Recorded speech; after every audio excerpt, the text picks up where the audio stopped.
Dharavi development corporation आणि अदानी ग्रुपने जी designing बनवली आहे ती डिझायनिंग पण जे बाकीचे स्लम प्रोजेक्ट आहेत त्याच्यापेक्षा डिफरंट आहे.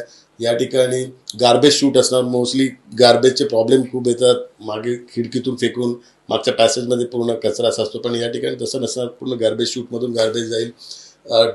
तुमच्या डोरपर्यंत AC कनेक्शन असणार.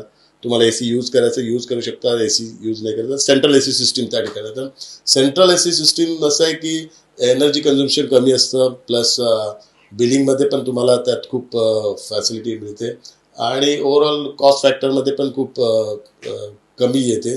त्यामुळे ती पण फॅसिलिटी असेल. आणि दुसरी मी त्यांना एक रिक्वेस्ट करणार आहे वायफायच्या बाबतीत, कारण कोविडच्या वेळेला धारावीतल्या मुलांचं खूप वायफायमुळे हाल झाले होते आणि एज्युकेशन, कारण त्यावेळी सगळं ऑनलाईन एज्युकेशन होतं. ऑनलाईन एज्युकेशनमध्ये धारावीतल्या मुलांना खूप डिपेंड राहावं लागत होतं.